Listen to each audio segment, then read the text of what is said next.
So Mr. Joe Swinger, take it away. Hey, thank you. First thing I want to say is thanks for allowing me this opportunity, and thank you to everyone that has shown up. I know there's a couple of screens, I can't see everybody, but so the title said Breakout of Corporate Jail. And when I took this gig, life was good. We had the lowest unemployment, the best economy, and ever since that time, there's been some drastic changes. And so I had to think about what I was going to present because I want to be relevant. I always change my PowerPoints if I'm doing a business one.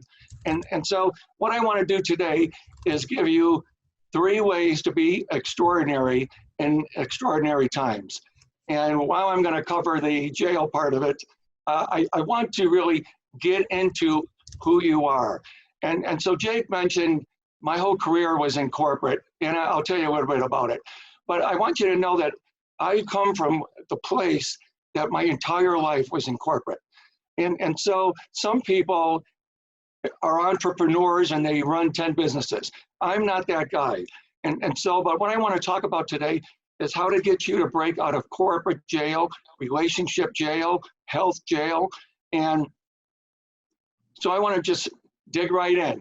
And so every successful breakout begins with a great plan. No matter if we're talking the job or the relationship or prison, right? You got to have a great plan. And my goal for you today is to get you thinking about yours and taking inspired action during what myself and Jay call an opportunistic time. Your dream is not only possible, it's necessary. We need your dream and voice right now. And I want to tell you, you were created on purpose, with a purpose, for a purpose.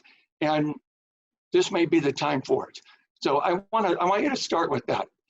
I want you to know that breakout is not about changing jobs, it's about changing your life.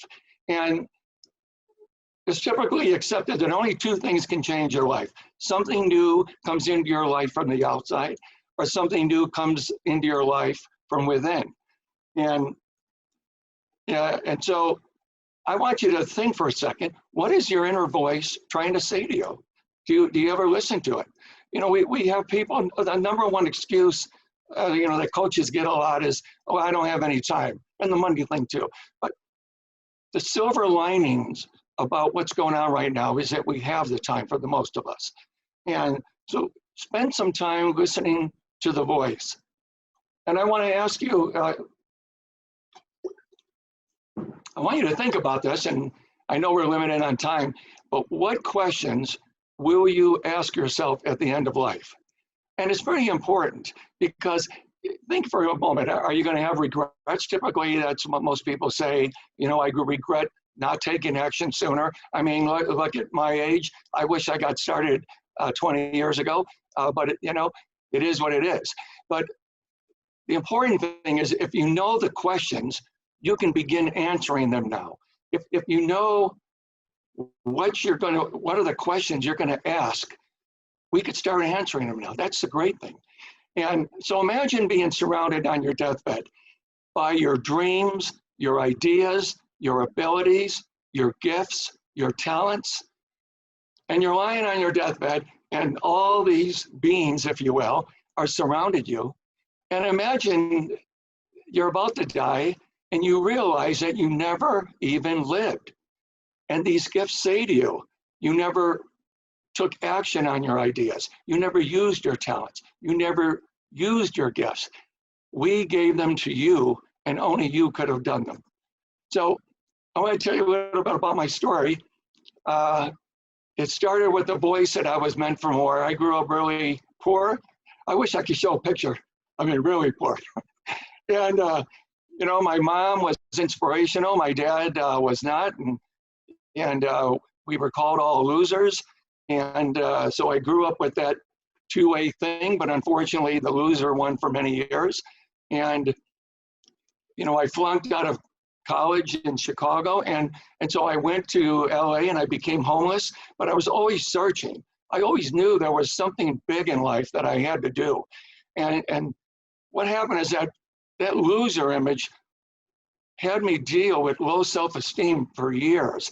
I became that manager from hell. I ran retail big boxes. And, you know, I was always defensive, always putting the hand up and difficult to be because I felt that my voice was not being heard in business. You know, in good times, you can kind of get by it, but in bad times, you feel that emptiness. I don't know if anyone feels that. And then, you know, working for weak leaders, working for bad companies. And so that went on for decades. And always the voice. I thought it was Joe. I went from company to company to company, and I thought, okay, great place to work. This is going to happen. And then 6 months, that voice started creeping in. I have to do more. I would deceive myself sometimes and do great things with the associates, get them promoted, things like that. But it really was is what I should have been doing all my life. And I still have that voice to this very day. And I've talked to a few of you about it, is that there still is something great that I have to do. And I'm sorry if I get emotional about it. And many of you know Joseph Conrad's Hero Journey, and many of you talk on it and have written books on it. And I listened to my call in June of 2019 and began my hero's journey.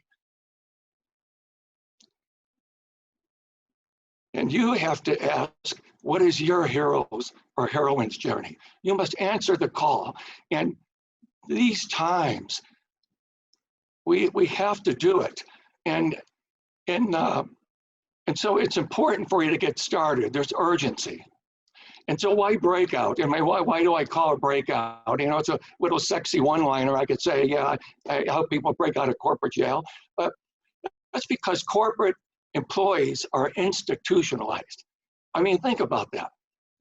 They are institutionalized. When I came out after 30 years and got my home office, I didn't know what to do. This is a guy who was a rock star, who was sent from state to state, turning stores around and built great teams and great things.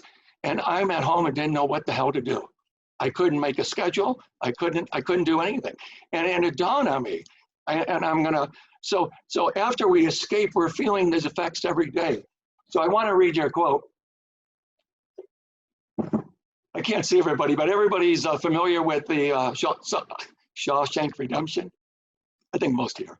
So Red is telling the main character, these walls are funny. First you hate them, then you get used to them. Enough time passes, you depend on them. That's institutionalized. And he goes on to speak that in those four walls, he's an important person. He can get people cigarettes and get them things. That was me. I was that guy that could get or do anything. And outside those four walls was impotent. And I love the part when he says, they send you here for life, and that's exactly what they take. The part that counts anyway. Anybody there, can you empathize with that? And so when we're talking about, so this is the most important thing. If I'm coaching someone on breaking out, these are the first questions. These are the important things. And so a little bit about breaking out. Most people give up in a year. And so prison recidivism, people that leave prison and go back, you'll see it's anywhere from 45 to 65%, especially for violent criminals. They go back because they can't exist outside those four walls. A Bloomberg study showed that 80% of online businesses fail in the first year. And so anecdotal corporate recidivism, and I have not been able to find a number, but the anecdotal evidence is that at least 40 or 50% go back because it's too hard. I've had conversations with people, you know, this is hard stuff, man. And unless you're that entrepreneur, like, I don't know if you saw last month, Tony Whaley, I mean, that's a rock star. And so if you want that entrepreneur guy, he sounds like the guy. But for people that are coming from corporate and are listening to that voice that, hey, you know, I'm 50 what am I going to do for my next 20 years? What am I going to do for those, next 15 years? And another thing is businesses started with a full-time job. So say you're starting a side hustle, have a 33% more success rate than people that quit cold turkey like me. But it's easy to say, but more difficult to do. And I tried doing it, and I lost my home in 2012. I went, so the thing I said in the beginning, you need a great plan. I did not have a great plan in 2012. And I lost my house. And so, again, you got that fear, right? You start thinking, well, hell, I lost my house last time. What am I going to do? I want to give you 3 ways now to live what I call the VIP life of vibrancy, impact, and person, and to be extraordinary in these extraordinary times. And whether we get 2 weeks or 30 days or 60 days, you are going to come out on the other side a changed person. And so the number one thing is mindset. Mindset controls your vibrancy. People are living bored lives. They're just going through the motions. And so it starts with, what are you feeding your mind? Are you feeding what I call in leadership training, your mind is your garden. You're not going to allow weeds. If some of you are gardeners, you're not going to allow weeds in your garden, right? And in leadership, the weeds are your negativity and those kind of things. Or you're going to allow doubt, you're going to allow worry, you're going to allow the media. You have the ability to accept or reject. I like what Jake told me about a week ago. Our mind's our fortress, right? I mean, we are not going to let anything in we don't want to, and no Trojan horses, all right? We don't want any of those. And so be the role model. And I think Jake spoke on this when we opened up. Be the role model and drive to thrive. Get people inspired. Number 2 is your message. And message is the impact on other people. And so I like to say, what message are you sending to people? Are you positive? Are you negative? Are you freaking out? Again, we heard a call that this is the time to be positive. Everyone's doing Facebook Lives. I got to tell you, this whole community is just like amazing. And, sometimes it's easy to get overwhelmed because everyone's doing everything. And you get anxiety. But I looked at that, and it's really excitement. It's excitement about the opportunity. Because when you're excited, you get anxiety. You start breathing heavy. You get sweaty palms, And that's really where we are. So I want you to be confident. I'm sorry. Be the voice of calm. Be that inspirational rock that people need now. People in your community, people in your family, people like online and all the groups that we're in. And let's seize the opportunity. So number 3 is what I call meaning. And that's your purpose. Taking inspired action. I hope each of you hung on one thing I said that's going to cause you to think and take some inspired action. Look for meaning in the events. Ask yourself, did I matter today? I tell you, at Jake's Summit, there were so many things that happened, which could have been just coincidence, but I've looked for the meaning in them and had some really great relationships. Show extreme amounts of gratitude, even the littlest thing. And what's amazing is that the littlest thing, the virus, is the enemy, right? That's our enemy. We need to do the invisible things. We need to do those things that we can't see. Love, compassion, forgiveness, gratitude. That's what's going to change the game for us. Give to others and be the hero of everyone you touch. Be the hero, online, offline, your family, everything.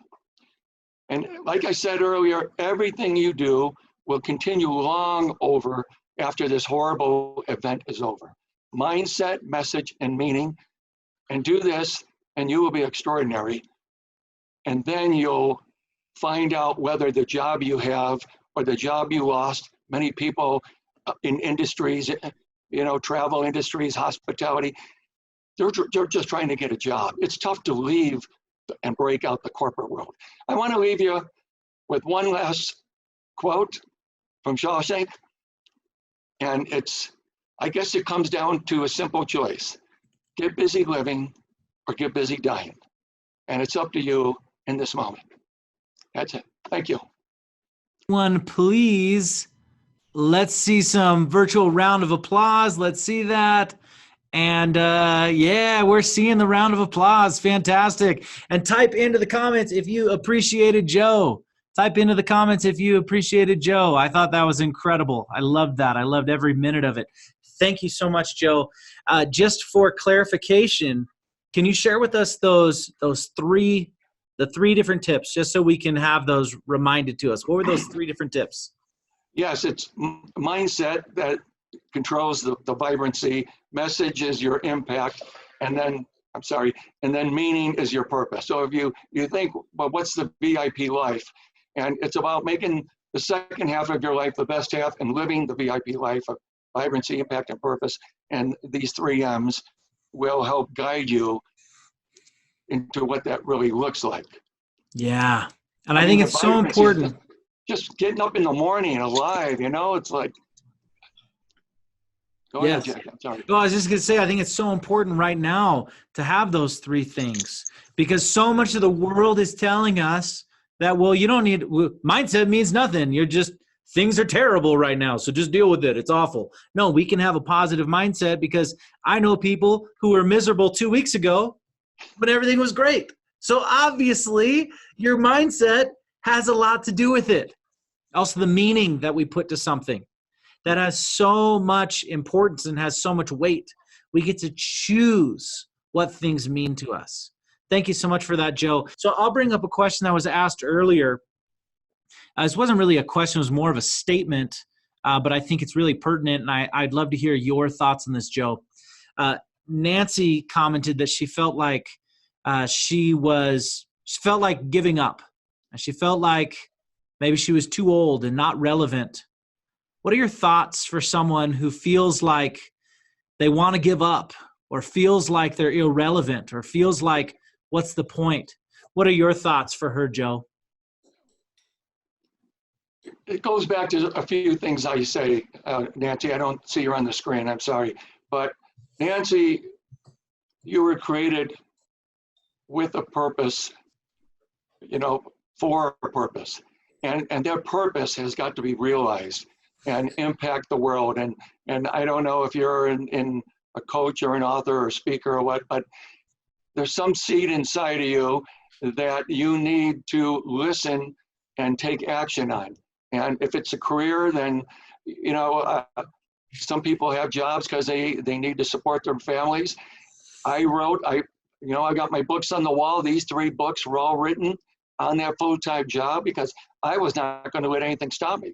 However, when it came to the coaching, and I only touched on it briefly, but that low self-esteem that went when I was a little boy for decades would not allow me, even though I did coaching part-time, it would not allow me to embrace the coaching and feel the coaching, because I felt sometimes that I'm a fraud. I'm telling people I was a coach and I'm really running a business. And so you have to find out, and you never give up. You never give up. And just do some exploration. We have such fantastic coaches here that, you can just converse with them. But find the gratitude, Nancy. I mean, and that's what I could, there's something you were meant to do. And what I like to tell people, look for things you enjoy. People say, live your passion. And there's many people that don't know their passion. And so you look at skill sets that you're good at and see what you could do with that. Fantastic. I love that. One more question, and then we'd like to hear how people get in touch with you. So first, the question is from Christina. Do you have pointers on what to expect as you break free from the job world? So what to expect as you, what should she expect as she breaks free from the job world? One of the first things you experience is disorientation. I didn't know, and that's where the great plan comes in. If I had known all this in the beginning, it all would have been done. I wasn't just slipping into a business. And again, I lived by a schedule in the corporate world, and I can't make one at home. I lived by having great teams, and people would say, how's Joe doing so much? You know, I had so many projects, and that's because I embrace my people. I embrace my team. They'd come up with ideas. And I said, yeah, okay, that's good. How do we make it extraordinary? And you can't do it by yourself. And I still don't have a VA or whatever. And, you know, just, you know, the loneliness, you know, many of you people have regular schedules. I'm working in the office from the minute I get up to the minute I go to bed. And quite frankly, it's 2 a.m. sometimes. So just putting in a schedule, not being driven, and then knowing you're on a different path. You know, you're on a different path from every one of us. And when your universal genetic code tells you, you'll do the things. But I think really that's the first thing to do is the mindset and get your life into focus. And I'm blessed. I don't have any, I have kids, but you know, they're not little kids. No one bothers me. And Joe has no one to hold accountable but myself. And so I think those are the biggest things. And then what do you really want to do? Build your frameworks. How are you going to make money? What are your 6 steps to whatever you're going to do? Those are the kind of things I should have done before I left the job. And I'm inventing it as I go along. Wonderful. We love that. So everyone, if you appreciated Joe's message, pop it into the comments and let him know. Pop it in the comments and let him know. Joe, how can people get further connected with you? I have, well, on Facebook, I'm on Facebook. That's mainly where I hang out. I've got the Breakout Network as a group, and I just started my the Silver Linings Network that I'm going to get started and allow people. It's like a chicken soup for the soul. You know, I just want everybody's input, every videos, or what are the great things that they could take away from this tragedy that we have. What are the silver linings, you know? And then as we get away from this tragedy, it's going to go into other things in your life. You know, why do you think about giving up? What happened in the past that's causing you now? How can we use it as a silver lining to really get you to where you want to go? And so those are the best places. And I have joeswinger.com as well.